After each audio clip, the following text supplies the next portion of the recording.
Hello and welcome to our Wines of the World assignment, and bienvenido a España. First things first, you can see an overview about Spain's wine regions with a map of Spain. In the following, we want to present the 5 key regions, talk about their specialties, and present some highlights, or as the Spanish say, destacados. We want to begin with the Rioja region, which is also the most famous wine region within Spain. It's located in the northern part near the Ebro River, and is also the first region that reached a DO status and now upgraded this one to a DOC A, which is the highest standard of wine producing in Spain. This region can be divided into 3 smaller parts, which are the Alta, Alavesa, and Baja, or also called Oriental. The Rioja Alta has the highest altitude and brings balanced acidity resulting in bright flavors. It is marked in red on the map. In Rioja Alavesa, the soil contains more limestone, therefore the wines taste fuller and more acidic. It's marked in yellow on the map. Rioja Baja, or also called Rioja Oriental, is characterized through its drier and warmer climate under the influence of the Mediterranean. It's marked in purple, and the used grapes are important for the earthy berry flavors with smooth oaky taste within the whole Rioja region. Now that we talked about the region, we want to present some highlights. And one of the highlights of the Rioja wine-growing region is the 1942 A. Lopez de Herrera Vinitonodia Gran Reserva on the left, with a dry and acidic taste going well with beef, lamb, or poultry. On the other side, you can see the etiquette from the 1952 Marques de Murrieta Castillo y Gran Reserva Especial, which has notes of sherry, blueberry, and cassis. Being located in the southern part of Spain and known for its fortified wine, the sherry, Andalusian wineries mostly use the Palomino grape. Combined with a cooler temperature and the soil's limestone including chalk and clay, wines reach a higher acidity level. However, the regions around Malaga and Montilla Moriles have a warmer and drier climate, producing so-called heavy desert wines, using the Pedro Ximenez and Mocatel grapes. Looking to the highlights of Andalusia, we have the 1933 Williams & Humbert Connoisseur Honoras Single Cask Oloroso Sherry on the left, which is not only the most expensive in our collection, but is also known for its nutty, caramelized characteristics.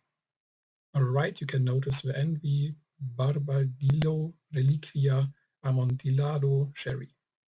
With its bold, sweet and acidic taste, it goes well with mature and hard cheese, appetizers and snacks. Catalonia is located in the northeast region of Spain. It is also the only cover-all DO region. We want to focus on 2 regions in particular, starting with Pendes, the oldest wine region, located a few miles down from Barcelona. It is famous for its cava, which is sparkling wine, and Spain's answer to French champagne and Italian Prosecco. The highlights of the Pendes region in Catalonia are on the one hand the 1998 Torres Reserva Real and the 2012 Juve y Camps Finca La Siberia Gran Reserva Brut Nature Rosé Cava. The Priorat is also located in Catalonia and 15 miles away from the coast. It is one of 2 DOC A qualified regions in Spain, and the grapes used the most are the Garnacha and Carinena, but also some French Merlot, Cabernet Sauvignon, and Syrah for red wines. For white wines, which are produced in far lower amount, wineries use Macabeo, Pedro Ximenez, Anacha Blanca, and Chenin Blanc. A unique slate soil providing stronger minerality is an important factor in this region. Highlights of the Priorat region are the 2013 Alvaro Palacios Lermita Vélez Viñes on the left and the 2005 Clos Literaces Clos Erasmus on the right. The 4th region we want to speak about is Galicia. Located in the northwest of Spain, having the Atlantic on 2 sides and providing wine since the Middle Age, Galicia is a historical wine region. Since red wine seems to struggle to ripen fully, wineries in this region focus mainly on Albarino white wines with citrusy and botanical notes. Highlights of the Galicia wine-growing region are the 2016 Bodegas Rafael Palacios Sorte Osoro and the 2012 Bodegas Valdesil Pedroso Godello, 2 white wines. Last but not least, we want to present the wine-growing region around Madrid, Spain's capital, which is one of the largest with its 8,800 hectares. Grape used the most is the Garnacha Tinta, but again some French grape varieties are used as well, like the Merlot, Cabernet Sauvignon and Syrah. The white wines Parellada, Moscatel, Torrontés and Viura are the most common. And our last 2 highlights are the Comando J Las Umbrias from 2017 on the left and the 2018 Comando J La Brena on the right. After we discussed the key wine-growing regions in Spain, we want to focus on the winemaking traditions briefly. Old world techniques were used to age wines for centuries, and until the 1990s, the American oak barrels were used intensely. In the 1990s, there was a shift to the French barrels. However, today are both types of barrels used across the country. Also New World techniques were adopted, but not entirely.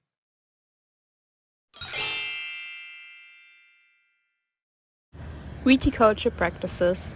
There is a dry weather in many parts of Spain, so they plant their wines with widely spaced rows. Most common and widely adopted system is known as Marco Real and involves having 2.5 meters of space between vines in all directions. Traditionally, Spanish people harvest their grapes by hand, but today there is an increased use of mechanical harvesting, so their harvests are being done at lower temperatures at night. There are more than 600 grape varieties here in Spain. 88% of the country's wine production is focused on only 20 grape varieties. Iron. Iron is the most widely planted white wine grape. It is very alcoholic and prone to oxidation, and tends to be planted at a low density. It is found throughout central Spain and for many years served as a base for Spanish brandy. Furthermore, iron is allowed in the following: Alicante, Pulas, Jumilla, La Mancha, Valdepeñas, and Vinos de Madrid. Tempranillo is the second most widely planted grape variety and used to make full-body red wines. It tends to thrive in chalky vineyard soils such as those of the Ribera del Duero region of Spain and Pirat. It's also associated with the Rioja. Mencía. Mencía is a medium-bodied red wine grape that produces high-quality wines with floral and wet flavors. It is primarily found in the Bierzo, Ribeira Sacra, Valdeorras, and Monterrey regions. Garnacha. Garnacha is a late-ripening, thin-skinned grape which loves heat and long summers. It is found in the northeast area, La Rioja, Navarra, Aragon, and one of the most important varieties in Catalonia. Garnacha. Garnacha is a late-ripening, thin-skinned grape which loves heat and long summers. It is found in the northeast area, La Rioja, Navarra, Aragon, and one of the most important varieties in Catalonia. Bombao. Bombao is a dark-skinned wine grape variety native to Utiel-Requena, southeast Spain. It is grown in the region of Valencia. Organic viticulture. There are 113,480 hectares of certified organic vineyards in Spain, so Spain is the world leader in organic viticulture.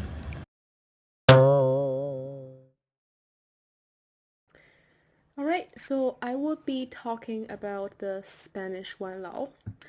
Since Spain is a part of the EU, so most of their alcohol rules or wine rules are aligned to the EU rules. And in general, they're divided to table 1 and the quality ones that are only being produced in specific regions. And then one thing I found is really interesting for reading is the North American grapes. They are not allowed to be planted in the EU vineyards. And then for the grapes are allowed to plant it in the vineyards. And each countries in EU has to come up with a specific list of the grapes variants. And then there's sort of like a committee has to approve it. Then they will be able to plant it. And then also since the national wine laws in different countries has like much longer history than the EU wine regulations, so pretty much the EU regulation have been made to accommodate the existing regulation for different countries. However, there is a minimum ripeness for grapes to be used for wine. In terms of the general EU rules, and there is a minimum alcohol content for wine and a maximum alcohol content for non-fortified wines. What we see right now, like this is like a pyramid thingy, is called the Spanish wine quality system, which is what we'll be getting into just right now. So what is the Spanish wine quality system? It is the most significant move towards equality came with the passage of the 1932 wine statute.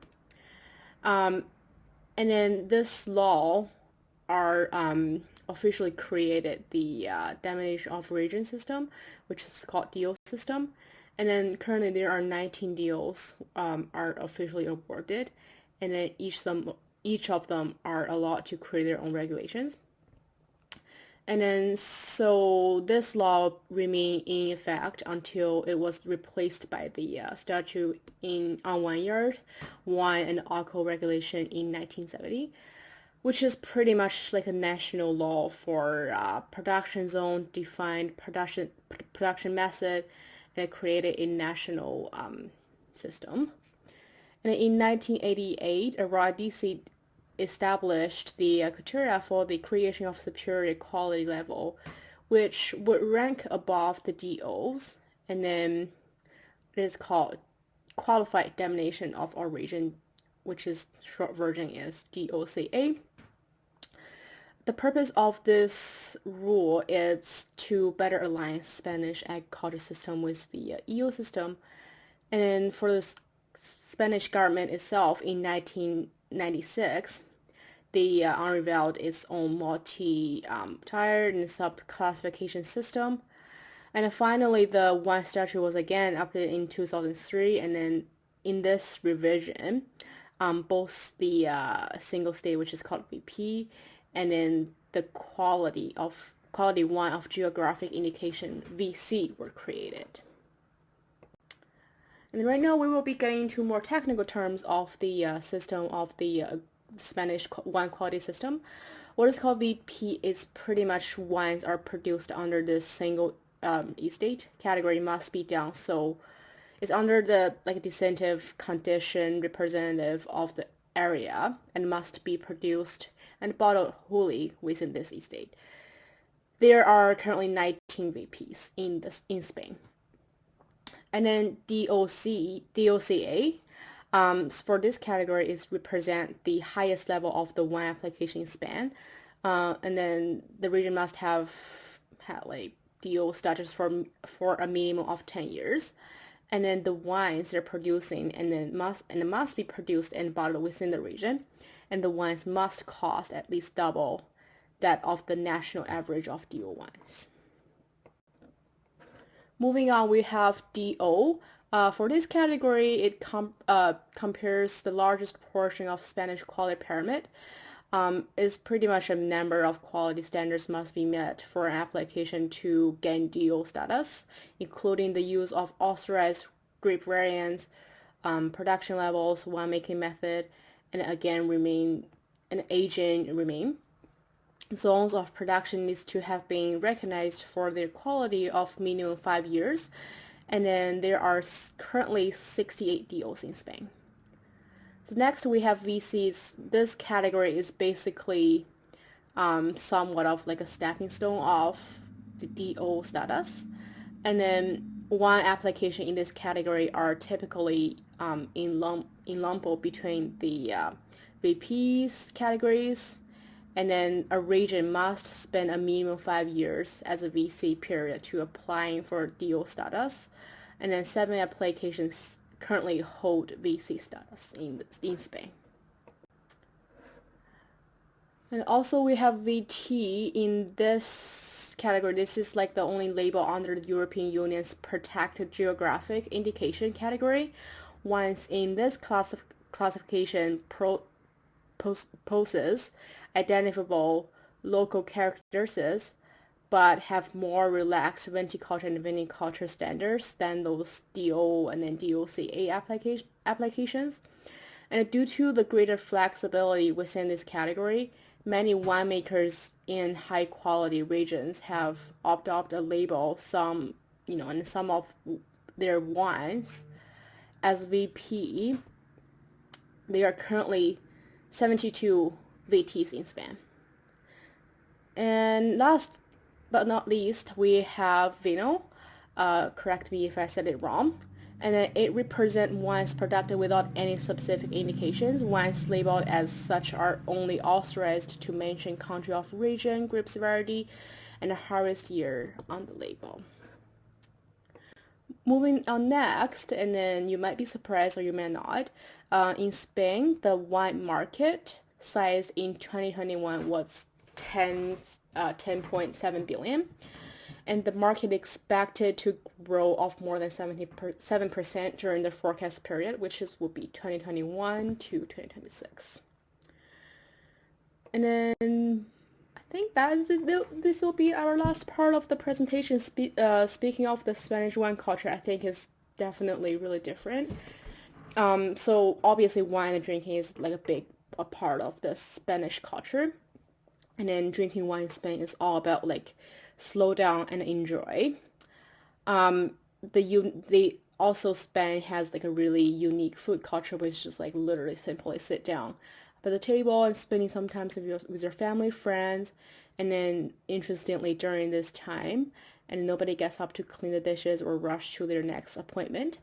So yeah, and I think which is really interesting and different from like my drinking culture was the Chinese drinking culture, which is like everybody is like thinking drinking is a competition. We'd just be like compete who drinks the most and then get super drunk. And then interested in Spain, drinking starts around like 1:30. Oh my god, I wish I can do that.